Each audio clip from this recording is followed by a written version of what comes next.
back a couple of weeks ago, there was like so much talk about Giannis. Did he want to go to the Knicks? He was doing all the Instagram lives and like the Q&As.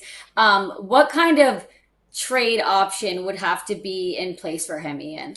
I mean, let's start here with Giannis. He's obviously waiting to see what Milwaukee does. Now, if Milwaukee brings back Gary Trent Jr., if they bring back Kevin Porter Jr., is that enough? Is that enticing? I'm not sure.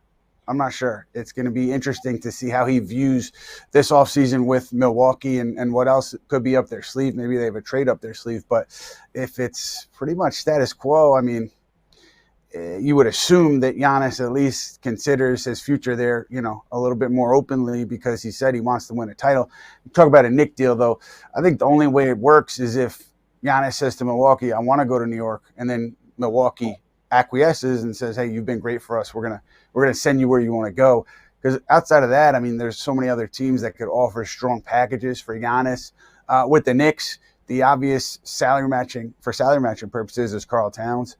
But you could mix and match different contracts to make that work. They do not have strong draft capital because that was mostly taken out in the Mikal Bridges deal, but they do have the salaries to make it work. And if Milwaukee, which doesn't have a ton of draft capital moving forward, if they want to continue to try to win and build a playoff team, there are a lot of worse players you can do that around than Karl Anthony Towns, but still, I think so much has to fall into place for the Knicks for that to even become remotely a reality. Kristian, you think it could be a reality? I saw you shaking your head no. I wasn't sure what you were shaking your head no in terms of. Listen, I think if Giannis, as Ian said, goes to Bucks and says, "Hey, it's been my lifelong dream to play for New York. Can we make it happen?" This is the guy who won a title, brought a championship to Milwaukee, and gave you all of his blood, sweat, and tears. And if they in turn turn around to the Knicks, it just becomes a matter of what Milwaukee wants, right? And in that instance, I don't know that there's a way that you can be New York and get Giannis and not end up giving up Karl Anthony Towns just because of the lack of draft capital that you have. And if you don't include Towns, then you're really putting together guys like OG and Mikhail or Josh and Mitch, and you're trying to piecemeal a deal like that together. And that's not something I don't think Milwaukee would be interested in. So you're talking about breaking up the duo of Jalen Brunson and Karl Anthony Towns for a new duo of Jalen Brunson and Giannis Antetokounmpo, who's an MVP and an NBA champion. As great as Karl Anthony Towns has been in 1 year for New York, I don't think anyone blinks twice at a chance to get Giannis on the roster. So don't think it's going to happen just because, as Ian said, so many things would have to fall in the right place. But if it did and the Knicks were able to get Giannis and pair him with Jalen Brunson, we're talking about a parade. Ian, what's the situation with LeBron?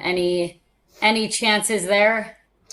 It's interesting because you look at the history with LeBron. Usually he's doing a 1+1 deal. And it's just, I'm kind of curious that it didn't go down that way this time because it's been almost a pattern here.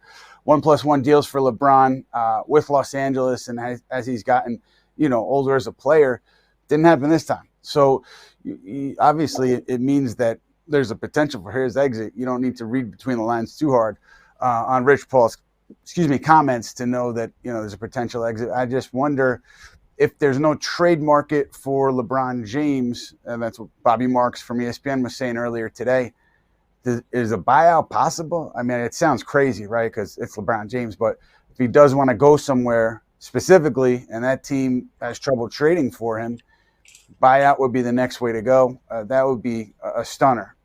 Top player in the game taking a buyout to go somewhere. But given kind of the chess pieces here and where things are with his option and him looking at the Lakers weighing his future, either trade or buyout. It's the only way that he can get out here. So obviously teams around the league monitoring the Giannis situation as we move forward.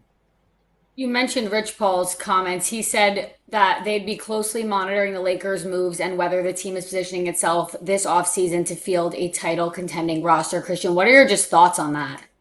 I mean, that is an interesting, I guess, message to say after you opt into $50+ million. Like, hey, I'm going to take this money, but at the same time, I don't know if we can win here. I don't know if I want to be here, right? So interesting messaging. But at the end of the day, this is LeBron James, right? And he's a guy who's going to try to, end his career on his own terms. And to be quite frank, he deserves the ability to do so. This is a guy who's undoubtedly going on the Mount Rushmore of all-time greats. This is a guy who's, going to retire as the all-time leading scorer, however many rings he has now, 4 or so. Like, this is a guy who's done it.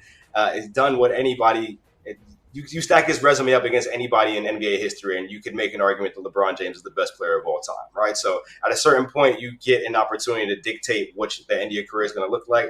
Just not sure it's going to play out in his favor. Now, to what Ian was saying in terms of trade suitors, I'm not sure if this is if this is what ends up happening, but the same team they did business with not too long ago, you look at Dallas.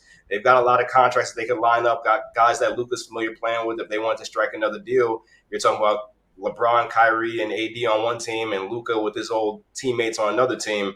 If it works in the trade machine, I think it could work in real life. What do you think, Ian? You know what? Stranger things have happened, man, in this league, and it will be pretty wild. I think that, everybody wants to talk about the Knicks and LeBron, I'm sure, because of our show audience. LeBron, fantastic player, but if you have to make a trade there to get him, you have to really send out so much. And what do you have left, and who can you sign after that?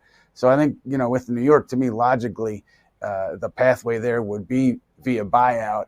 Trade is just difficult to make, but maybe, I don't know, maybe no team really can make a trade that would satisfy the Lakers. And it's interesting to me because back in the season where LeBron set the scoring record, around the trade deadline, the Lakers were not doing well. And I was told that the Lakers at that point, told LeBron, hey, stick it out, finish the season out. And if things aren't where you want it to be, we'll work with you on a trade, getting you to where you want to go. Obviously, later that season, trades were made. Lakers get to the Western Conference Championship, and everybody's happy. But just a little context on where things have gone with LeBron and the Lakers over the course of his term there.